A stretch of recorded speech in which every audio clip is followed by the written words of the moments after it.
and welcome to the Ghosts and Folklore podcast.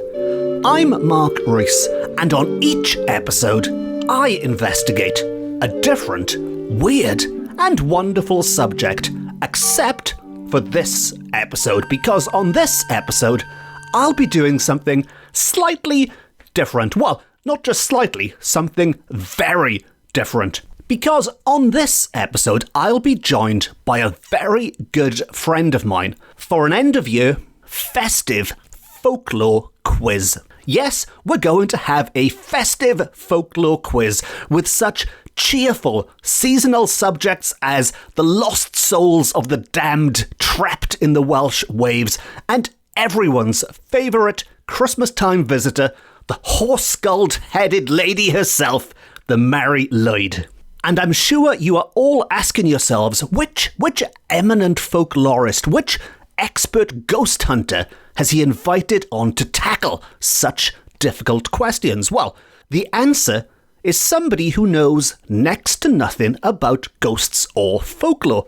Or maybe they do, maybe they'll prove me wrong and surprise me on this episode. But it is somebody who was with me during my favourite personal, potentially paranormal experience. Let me explain. Because whenever I do an interview for anything, I usually do a lot of interviews around Halloween time, and if you've ever read any of them or watched any of them, I'm always asked, have you seen a ghost, or do you believe in ghosts, or questions to that effect? And I always use the same answer for all of those questions, and the anecdote goes something like this. So, some 13 years ago now, I went on a ghost hunt in Craiganorse Castle in the Swansea Valley.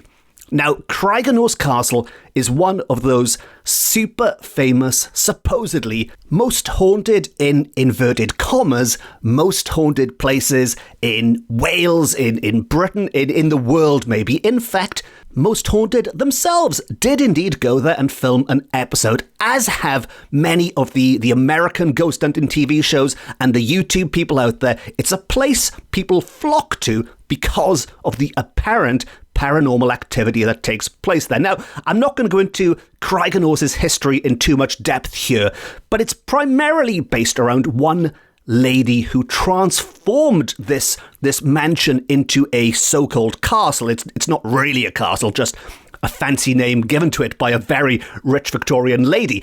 But it was transformed by Adelina Patti, this operatic superstar who is said to still haunt the place today. Now, during that ghost hunt, I was there with some colleagues of mine, some friends of mine who I was working on a magazine with at the time, and we were in one particular location, and we were advised to try out scrying. Scrying, as you may or may not know, is the practice of trying to communicate with a spirit by staring into a mirror, and to cut it short, but the idea is the spirit would appear maybe on your face in some way and manifest itself through the mirror. And one of the sales girls who was with us sat down in the chair in front of the mirror, and behind her was me behind one shoulder and my editor at the time behind the other shoulder. And as we watched this scrying experiment, expecting absolutely nothing to happen, but we were sitting there, and she grew a moustache in the mirror. And no, you didn't mishear that. I'm going to repeat that, in fact. She grew a moustache in the mirror, or she certainly appeared to grow a moustache in the mirror, and I can confirm she did not have a moustache when she sat down. And I remember me and my editor looking at each other in a kind of, you can see that, can't you, kind of a way. And then she grew a beard. And again, I can confirm she did not have a beard when she sat down. And about this point, she must have realised as well, because she moved or jumped up in some way in a kind of, oh my God, I've grown a moustache or beard kind of a way. And with that, the spell was broken, as it were. There was that moment of jump, ooh, what's going on? And it was gone again. Now, thinking about this rationally, of all the phenomena that's been reported ever, I think women growing moustaches and beards is one of the more obscure ones, and there are potential answers here. I mean, the entire castle was set up for a ghost hunt. There was atmospheric lighting, there was some candles and things about the place. So I am sure if I try to recreate this, I might be able to explain it. But whatever the answer, whether there is a logical answer or whether there was the spirit of Grizzly Adams or somebody taking over her face to make this beard grow, I don't know, but it makes a lovely story. Now, the reason I'm telling you this is fast forward a few years, and about 8 years ago, I was back at Craigenose Castle with a good friend of mine called Chris Carra, and we were not there for any ghostly reasons whatsoever. Me and Chris were filming what was supposed to be this documentary, which didn't see the light of day in the end, but we were filming a documentary based on the culture and the food in the area. Now, as you may or may not know, I'm a big opera fan, and I said, let's go to Craigenose Castle, let's do some filming in the theatre, because it was in the theatre, this personal opera house that Adelina Patti had built for herself, that there was some quite unique, or maybe not unique, but certainly ahead of its time technology when it was built in the Victorian days. In particular, I wanted to focus on the floor in the theatre, on the stage, because the floor was designed so that it could slant downwards, and this meant you could hide the orchestra underneath the stage, making things much more compact. But if you needed to see the orchestra, then the floor on the stage could be moved again to reveal them. So I thought that would be a good place to go and do some filming while we were there.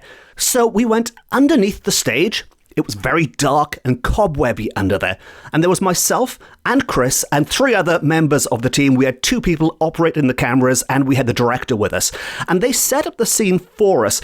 And there were these big lights. And if you've seen a TV show being filmed, these big lights are set up, sort of big spotlights to beam the light onto the bits that need to be highlighted for that particular scene. And these big lights were set up down there to illuminate me and Chris as we were talking underneath this darkened stage. And I said to Chris while we were there, with the cameras pointing on us, I said, Chris, you do realise this is the haunted part of Craigenose Castle, because that was the exact same spot we had done that scrying experiment some 5 years earlier. And as I said to Chris, you do realise this is the most haunted part of the castle. The bulbs in those lights illuminating us exploded. The bulbs exploded. Now, what happened next, I think me and Chris have slightly different recollections of this, but certainly in my mind, Chris jumped out of his skin, and it was captured on camera. Now, that footage has mysteriously disappeared since then, and for what it's worth, I was out of shot, I think, at the time. I probably jumped as well, I forget, but I certainly remember Chris jumping. Now, what happened there? Well, it could be one heck of a coincidence that I happened to be back in the same place talking about ghosts and this happened, and maybe it was caused by some dodgy electrics or some other reason. But anyway, that is the anecdote I tell anyone who asks me what my favourite personal paranormal experience is, because even if it wasn't paranormal, even if there was a perfectly rational explanation, again, like I assume there is, if I put some time into looking for it, maybe I could find one. Nevertheless, it was a very, very memorable experience. Now, why, you might be wondering, am I telling you all of this on an episode that's about a festive quiz? Well, my good friend Chris Carra, that very person who jumped out of his skin, possibly during that filming, is going to be my special guest on this episode, and he is the one who is going to try and tackle these fiendishly difficult quiz questions. But first, let's find out how Chris himself remembers the events of that day and how different they are to my recollection. And so, via the magic of the internet, I am about to summon Chris Carra. And so, to begin at the beginning. Chris, welcome to the Ghosts and Folklore podcast. I've just told everyone that anecdote about Craigenose. How do you remember the events of that day? Well, thanks for having me, Mark. That day, so we're looking about 8 years ago now, so my memory is a little fuzzy. It was a very busy day filming. I seem to remember it was the stage, wasn't it? The back of the stage, and it was quite dark and eerie. I said I'm a healthy skeptic when it comes to the paranormal, but we'd been talking about Adelina Patti ghost, I believe, and then this light bulb just smashed.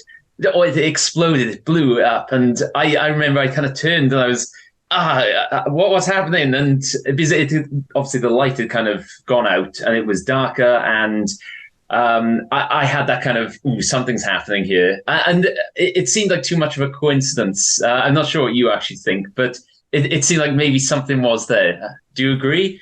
I think that's what makes it such a wonderful anecdote. Is it's probably a coincidence. It's probably dodgy electrics. There are so many explanations for it. But maybe, that's the great thing about ghost stories. Maybe, just maybe, it was Adelina Patti saying, look, get out of my castle. I'm going to make these things explode. And I think the only slight difference is that when you said you turned to the bulb, I think I said you jumped, but we'll agree to disagree on that bit. I'm more than happy to admit that I probably jumped, and was it recorded on camera? I don't know, because I wouldn't like to see that footage back of me. I probably jumped, and some choice words came out of my mouth as well. If memory serves, I think you asked the cameraman to delete the footage. So it was recorded, but we no longer have it. And that's entirely, otherwise it would be all over YouTube by now. Yeah. But yeah, whatever happened, it was one of those, like in Most Haunted, it was one of, if that was on TV, what we recorded then, that would have been the footage they used going into the break, after the break. Yeah. Look what happened to Chris. Smash. That's what we'd have used. It was definitely the high point of the day when it came to paranormal activity. Yes. And as I was saying, we weren't even there for paranormal reasons. We were there for arty-farty cultural reasons. We were there talking about opera, and nevertheless, the ghosts just seemed to follow us around. So it's a shame it's a shame the entire thing never saw the light of day, really, because we're talking about this program that no one's ever seen. But you never know, maybe somebody listening to this is thinking, do you know what? I'd love to make a TV series with Mark and Chris hanging around Craigenose. Well, no, not just Craigenose. That would be a boring series. Maybe someone listening will make it happen again. Yeah. It's a shame. We had some good ideas there.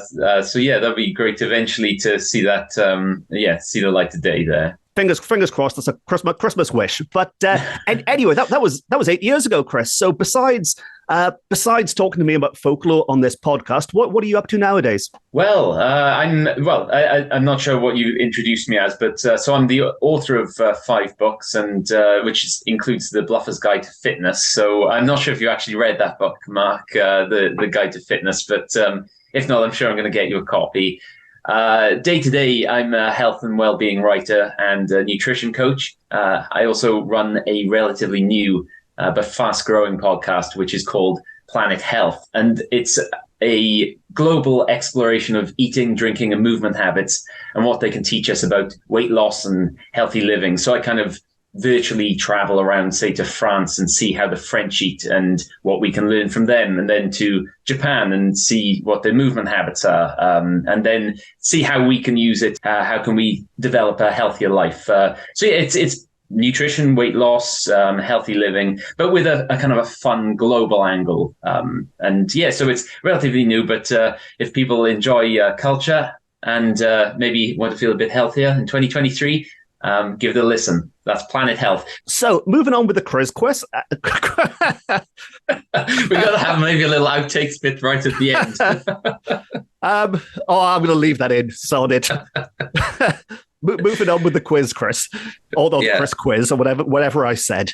As we've established, this isn't your specialist field, so I'm hoping you at least have fun with it, and maybe everyone listening out there can join in, and I'm sure they'll beat your score. And maybe we should put some prize on it. Maybe if you get 10 out of 10, I will run a marathon or something. And if you get nothing out of nothing, you're going to spend all of Christmas watching ghost stories. Which, perhaps. So, see, I thought your listeners would have been cheering me on, but now I'm competing against them directly. Is that the case? I guess so. Okay. I mean, this isn't interactive, but maybe on social media afterwards. I like that idea, actually. If anyone listening does follow me on social media, let me know if you're better than Chris. Yeah. I imagine so, but maybe I'll be proven wrong. Let's see how well this goes. Maybe I'll be eating my words in a short while, Chris. Okay, yeah. Who knows? Yeah, yes. I think we already do know that it's not going to go well for me. But I'm happy to give it a go. Well, the first question, I've purposely made the first question nice and easy for you, Chris. Okay. And I know you know the answer to this because I told you the answer last week. In fact, you recorded me telling you the answer. So if you get this wrong, I know you're definitely not paying any attention to a word I say ever about folklore. Yeah, now I'm nervous. It's about the Mari Lwyd. Okay. And I should give a very quick 30-second explanation of the Mari Lwyd to anyone listening who isn't familiar with the Mari Lwyd, because she does crop up more than once in this episode. But the Mari Lwyd is a Welsh wassailing tradition that sees a group of men, traditionally men, carrying a horse's skull at the end of a stick around the streets by someone who's covered in a white sheet, and that is the Mari. The Mari has, a bit like Krampus, has captured the imagination of people around the world at Christmas time. It's quite a distinctive image, this horse's skull, and it challenges people to a battle in verse, which nowadays has been compared to a rap battle. So the Mari Lwyd goes around the streets, banging on doors, challenging people to a battle in verse. And if she wins, if the Mari Lwyd wins, they then enter the house. And that leads us to our first question, Chris. And there's 2 points, or maybe two halves. Yeah, half point each. Okay. When the Mari Lwyd arrives, when she wins the battle, assuming she wins the battle, and enters your house, what two things are known to appease the Mari Lwyd? What two things appease the Mari Lwyd? See, now, I seem to remember you mentioning beer and cake. I'm going to give you 4 points for that. Yes. Hey, yes, cake and ale, I think, is the technical. Cake and ale, okay. But beer, ale, same thing, isn't it? Yeah. Right. So I've actually got a notepad here, Chris. So I'm actually going to write that down. So, Chris, question 1 point. Excellent. Okay. I feel I'm on the up now. Let's go for the second. It's downhill from here. So number two is a straightforward question. All you have to do is complete the sentence. Right. So complete this piece of Welsh folklore. The Welsh say, if you sneeze on Christmas night, your cattle will what? The Welsh say, if you sneeze on Christmas night, your cattle will what? Okay. Cattle as well. That's as in cows and things, not cattle. Yeah. Okay, your cattle will. My instant thought was disappear. I run away. I'm gonna go for run away. Run away, Chris. Yeah. The Welsh say if you sneeze on Christmas night, your cattle will. You clearly don't realise quite how gothic we are in Wales, Chris. Your cattle will die. If you sneeze on Christmas night, they are dead. Your cattle will die. Wow. Okay. So yeah, that's big fat 0 for that one, I'm afraid. Okay, that's fine. 50-50 at the moment. 50%. So I can't see that percentage lasting long, but okay. Right. Number 3, slightly longer question again now. Now, at Christmas, a lot of people like to go for a walk, Chris, as you know, as you recommend.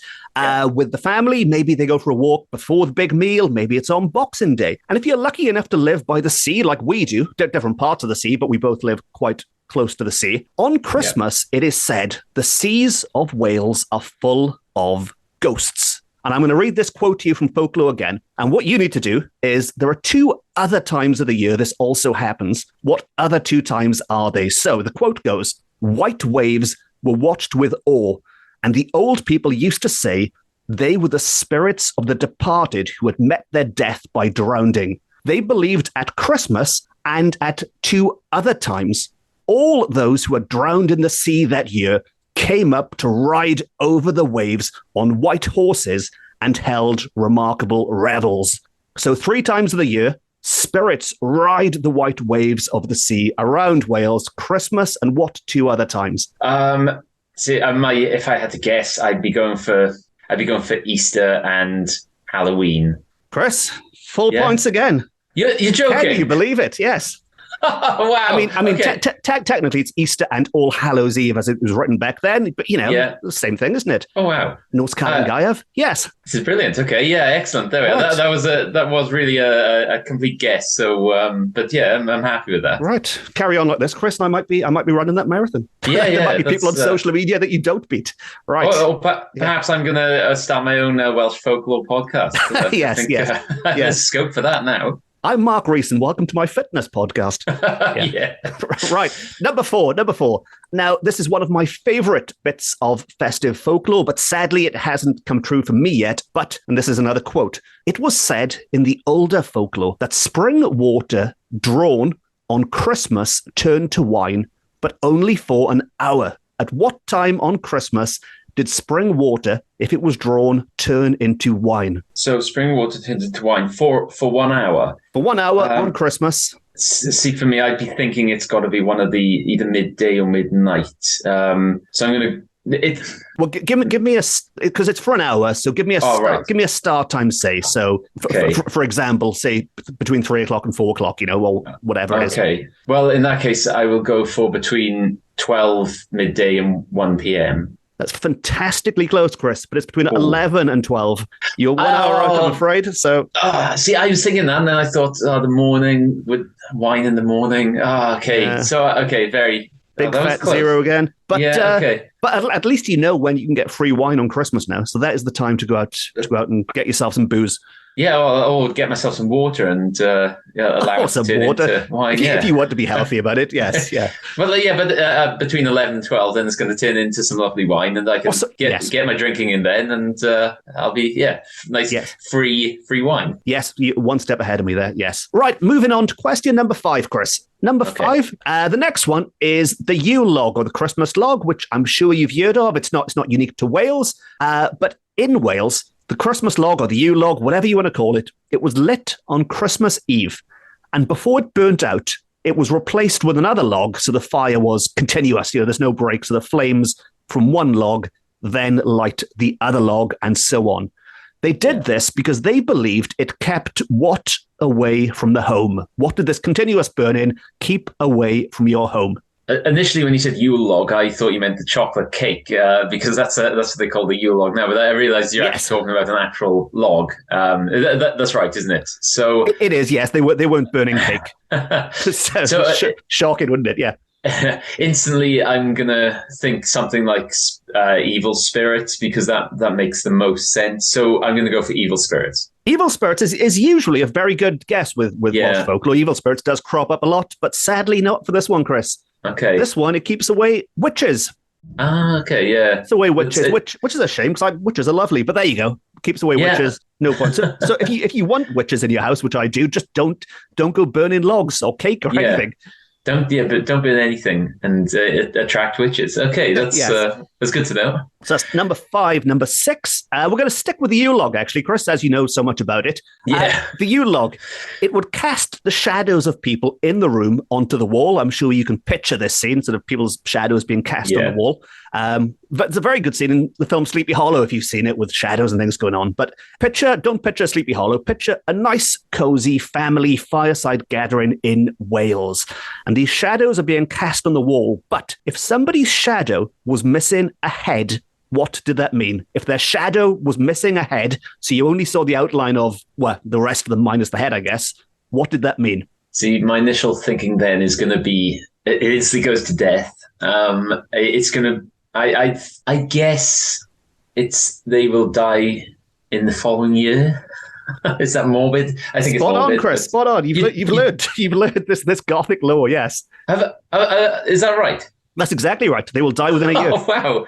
Yeah, that's incredible. That was almost word for word, Chris. If I didn't know you better, I'd imagine you were sitting there with books of folklore around you, cheating quickly. But no, that's spot on.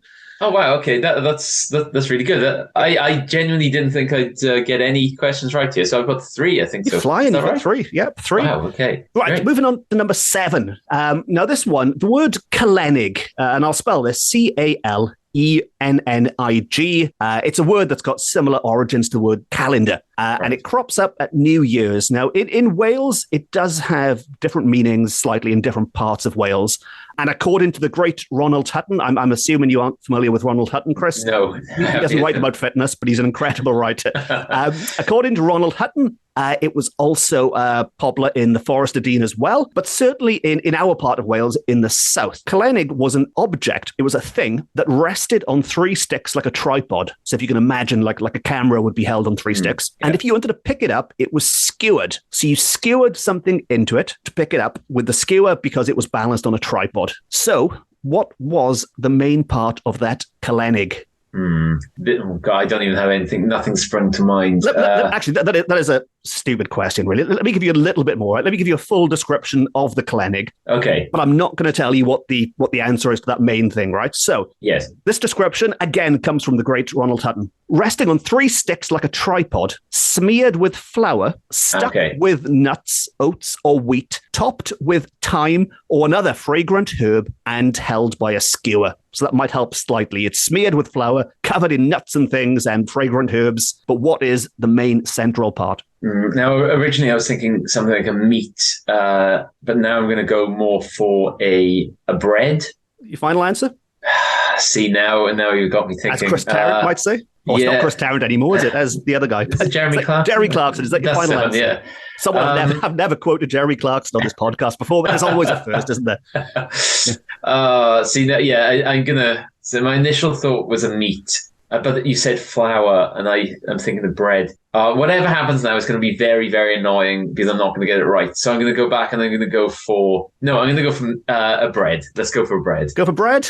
Yeah. What does Jeremy Clarkson say when people get questions wrong? I dread to think that there's a noise. It's like that. There you go. Thank you for the sound effect. Now, me personally, there was 2 options here. Again, thanks to the great Ronald Hutton. Personally, it's always been an apple, as far as I've known. Oh, right. But apparently, it can be an orange as well. So either of those would have been okay. But an apple or an orange is the central part of the Calennig in the south of Wales, at least. Like, I'm happy it wasn't like a meat or something, because if it was a meat, then I know I would have been I would have been almost right. So yeah, that's fine. An orange or an apple, that's fine. Okay. Yeah. Very fruity. It sounds a bit like a sort of a mince pie, doesn't it? But less, less mashed up and less. Actually, it doesn't at all. Does it? It's nothing like a mince pie, but you know what I mean. It's that kind of thing. Anyway, moving on. Number 8.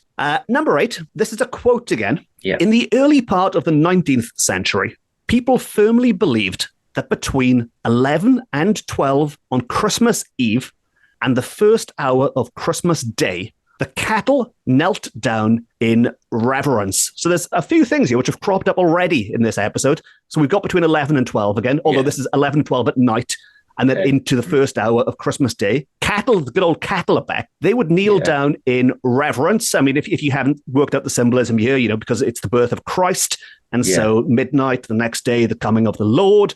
Now, most people would be asleep at this point, because obviously Santa's on his way. You don't want to be up and about hanging around with cattle. You want to be in bed sleeping. So Santa comes in and fills your stocking and stuff. But if you were some heathen who was outside in a field at midnight and you saw this taking place, you saw these cattle kneeling down in reverence of the Lord, what would happen to you? And see and sleep, because of the way this podcast has been going, I'd be saying death, but I'm not going to go for death this time. If I was really Clarkson, I'd have 4 options for you, wouldn't I? Yeah, you would. Death, or would they throw a party for you or something? Yeah. What would happen? So I don't really have anything other than death at the moment. So. But I don't want to go for death. I'm sure there's a listener out there screaming the answer at me, but I'm going to go for death because that's all I can think of at the moment. Final answer? Yeah, I can't even think of what else would happen if you're out there. Something like death. Let's just go with it. Death's quite a safe answer on this podcast, I see. Chris, the answer is death. Oh, well, there we are. Well, the person who saw them would die within a year. So you weren't quite that specific, but death is a good answer. I think, genuinely, that is a good answer for anything on this podcast. Okay, death. Brilliant. Right. Okay. Question number 9. And the answer to this question may or may not be death. Okay. Once more, complete the sentence. If a man sees a woman first on Christmas morning, he will have what? So yourself, Chris, you're a man. If you wake up and the first person you see on Christmas morning is a woman, what will you have? Actually, I'm assuming, and this isn't specific in the folklore, I'm assuming they mean when you're up and about and you go for a walk. I mean, they can't mean your wife lying next to you or something. Yeah. Oh, well, maybe they do. Let's get your answer, and then we'll debate whether or not it includes the wife. See, I was going to say something like to do with pregnancy or fertility. Like if you see a woman, you will have a baby girl or something. But then that seems too specific and obscure. And it's not death. I don't think you do. It might be death. It may be death. We know it's a safe choice. Of course, there'd be a lot of dead men, wouldn't there, if it was death? Yeah. So if the first thing you see is a woman, you will have, it could be a lovely Christmas day, but that doesn't seem appropriate for this podcast. That sounds like a line from Father Ted, doesn't it? Yeah. Anyway, I'm gonna go for you will. Oh, maybe you will have a child in. You will have a child in the next year. I don't know. Final answer. Yeah, I guess. If a man sees a woman on Christmas morning, he will have what you said, child. Yeah. The answer is sorrow.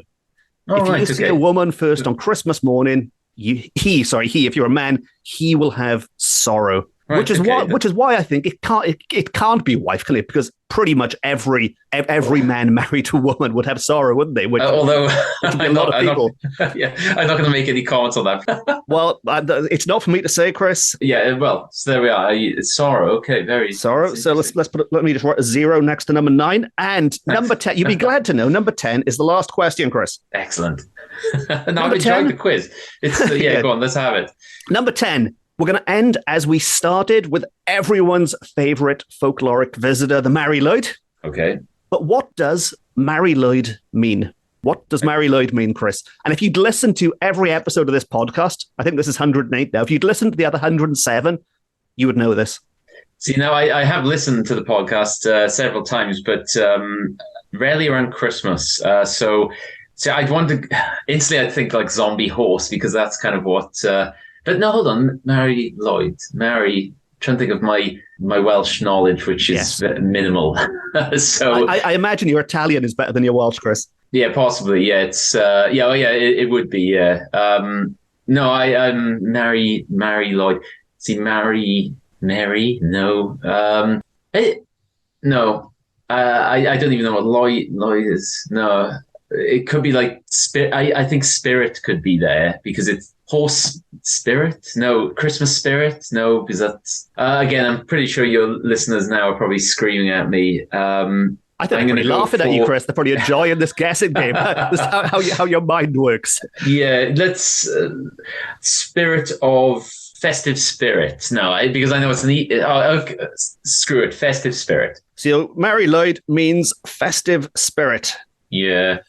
There's a couple of potential... This is slightly a trick question, Chris, because the honest answer is nobody actually knows what it means. But there are some very good guesses. And the standard answer is that people assume it must mean grey mare. And the reason for that is Lwyd or Llwyd is the Welsh word for grey. Yeah. And then Mari mare as in female horse mare. So grey mare is how they translate it.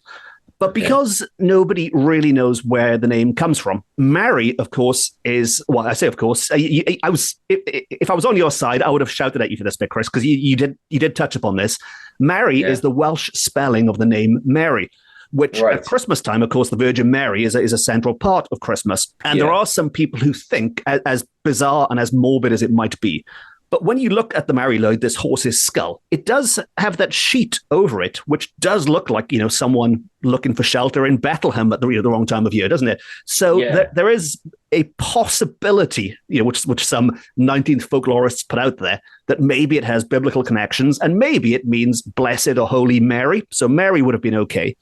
And my favorite guess, which is probably not right, but I like it anyway, so I'm going to use it, is that the word marry, some people think, was originally maru, which is only one letter off, so M-A-R-W instead of M-A-R-I. And Mari Lwyd means, your favorite answer, Chris, grey death. Grey Death. What a fantastic, which is probably more in line with what you were thinking with evil spirits of Christmas or whatever your answers were. No, I think I said it was a festive spirit, which sounded nicer, but yes. But yeah, okay. Festive spirit's a bit more Dickensian, isn't it? Yeah, that's it. Okay, so that was obviously a no point. So what was the final score? Well, the good news, Chris, is you had 1, 2, 3, 4 out of 10. That's not bad. Which, let's be fair. If you'd had none, we wouldn't have been surprised. So 4 I think, is a fantastic score. Yeah, I'm genuinely very happy with that. I'm not sure how I can use this to my advantage, but I'm very happy with that. I wouldn't write it on your CV or anything. Dear employer, I'm not rubbish at folklore. Yeah.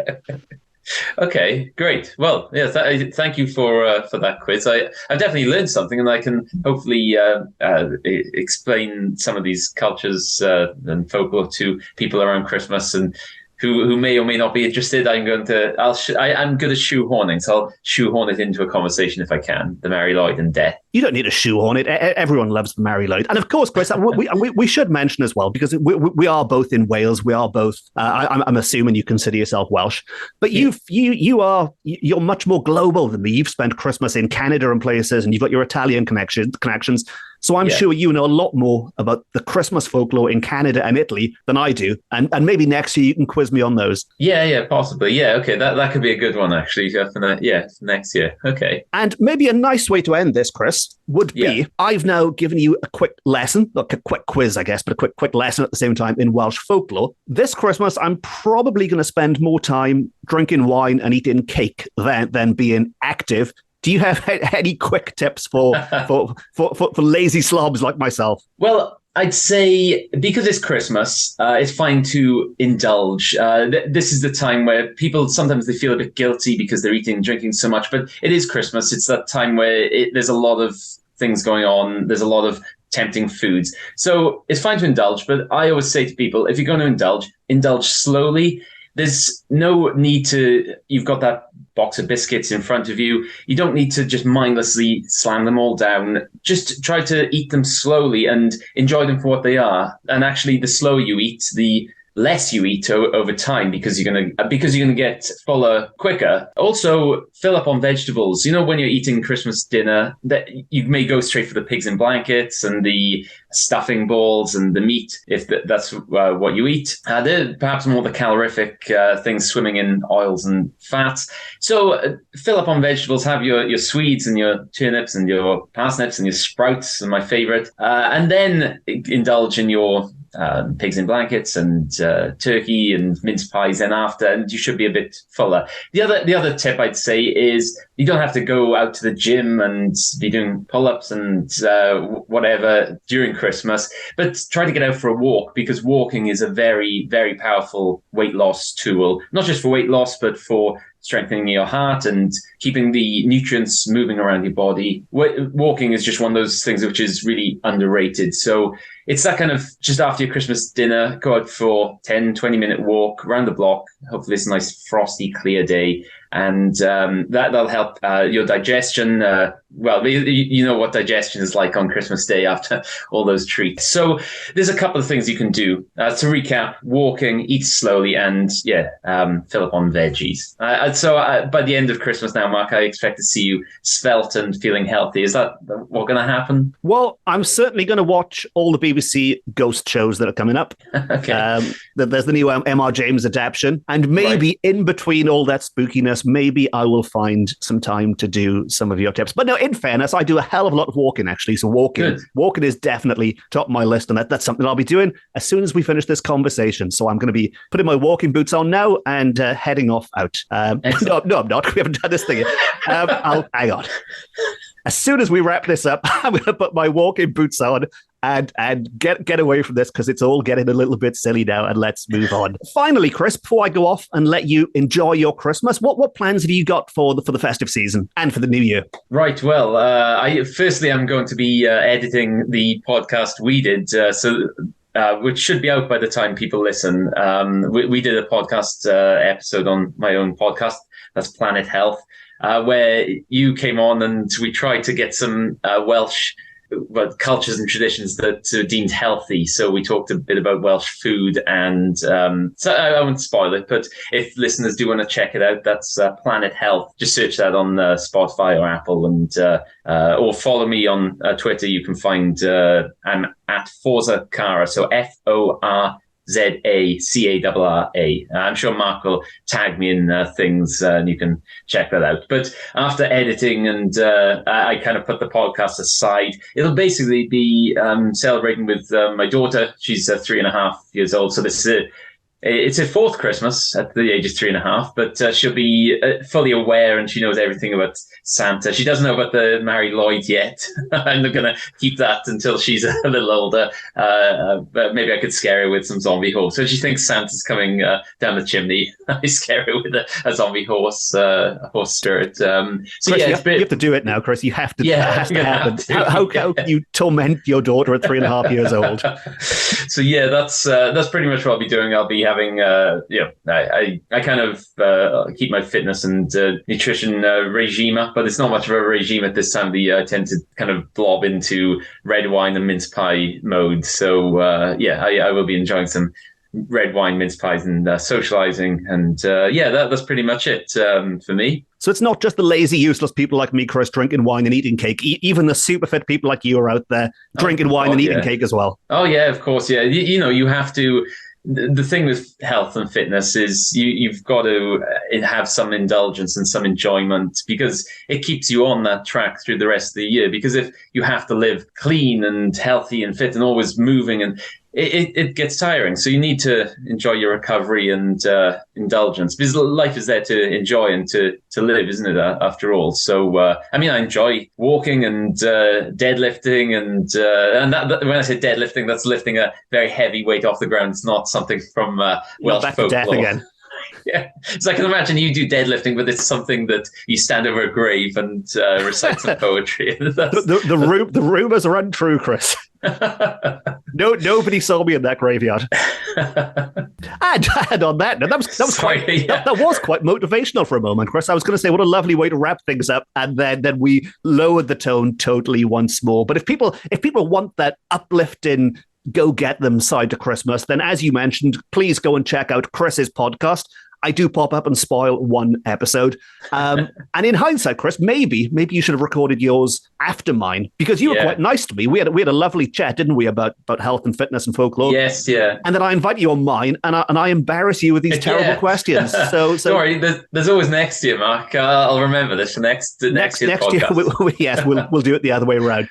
Excellent. And before I kick you out, Chris, any final words? No, I think thank you very much for having me. I always enjoy learning a bit about Welsh culture and history, and thanks for the listeners for putting up with me. And if you want to follow me, just check out the Planet Health podcast, because it's health and fitness, but it's with a fun and cultural angle. So it's not just it's not boring. It's I like to make it as fun as I can. So, and of course, Mark is on episode 11. So yeah, if you're a fan of Mark and you've listened this far, you'll want to check that out. But no, that's it from me. So thanks for having me. Well, you might get an extra 4 listeners after that, Chris, but I don't know how much use that'll be. But no, maybe we'll do it again. Maybe we'll do it again next year. Maybe it can be an annual event when I'm struggling to do something for Christmas at the end of the year on the podcast.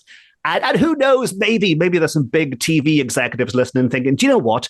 I really want Mark and Chris to go back and investigate Craig and Ows again. So let's see what happens in the new year. And until then, Merry Christmas and Happy New Year, Chris. Nadolig, llawen, a blwyddyn newydd. I'm going to just say Merry Christmas and Nadolig, llawen. There we are. I can say that. There we are. Cheers. Thank you very much, Chris. And that brings me to the end of what has been a rather unusual episode. I hope you've enjoyed it. If not, the good news is I'll be back to normal for the next episode. And if you did enjoy it, well, it sounds like Chris will be back here again in 12 months' time for some more fiendishly difficult questions.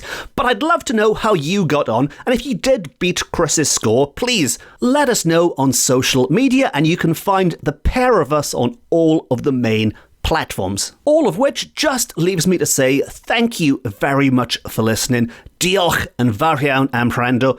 I've been Mark Rees. This has been my Ghosts and Folklore podcast, beaming to you from Wales to the world.